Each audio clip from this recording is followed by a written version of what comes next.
you notice the things that group leaders did that built healthy groups and expanded the system? I hope you caught that while you were looking through the slides here. They actually boiled what they did down into 4 words. Those words were pray, reach, care, and empower. Very simple things, but profound in terms of what they are about. For our life groups, we are encouraging a lot of Bible discussion, a simple Bible discussion. We do that for a reason. It's because we want our life group leaders to think more of themselves as shepherds of God's people. Sherry and I were in a life group one time with about 15 other people, and the icebreaker question that was asked is, how many have worked on a farm? And out of the 15 people there, only Sherry and I had any experience on a farm. We both grew up on farms, and so we understand what a farmer's life is like. We understand what it means to clean the stalls. We understand what it means to feed the animals. So there's a lot of things that a lot of people today don't understand.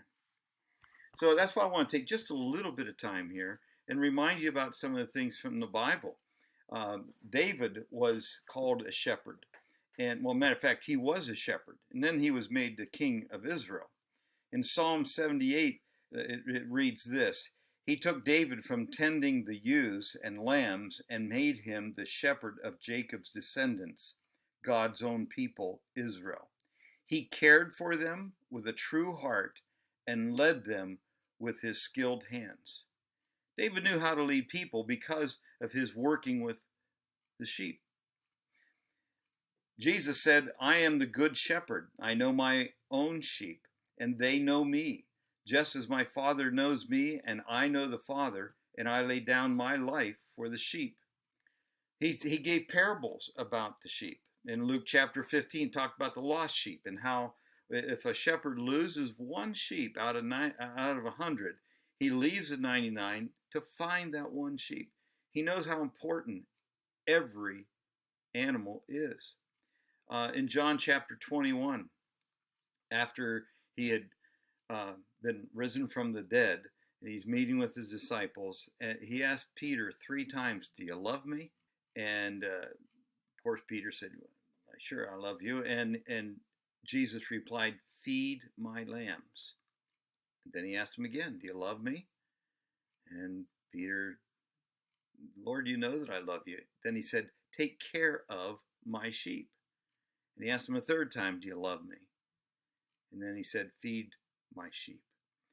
All those were in reference to being a shepherd.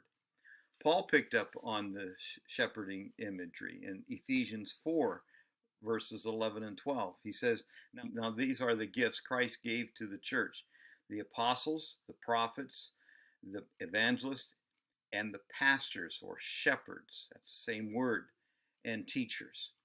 Their responsibility is to equip God's people to do his work and build up the church, the body of Christ.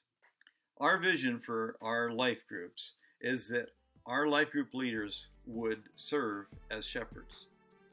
That's what we want our groups to do. And so we want to keep it simple so that our leaders can tend to those matters. Our commitment to our life group system is to pray for you and to encourage you and to equip you to be good shepherds and to resource you the best we can to help you get what you need in order to take care of the sheep that God has in your group. We're asking you, though, to commit yourself to these 5 things. 1, we want your commitment to the church. 2, we want you to be committed to meet with your group, meet with your coach, meet when we huddle our leaders together, which will be about once a quarter or so. We're asking you to commit to care for the sheep, to do the work of shepherding. 4thly, to take the training that we offer. And last, to report, to let us know, because we feel like shepherds as well, but we can't shepherd the sheep if we don't know what's going on. We'd like to know how your flock is doing.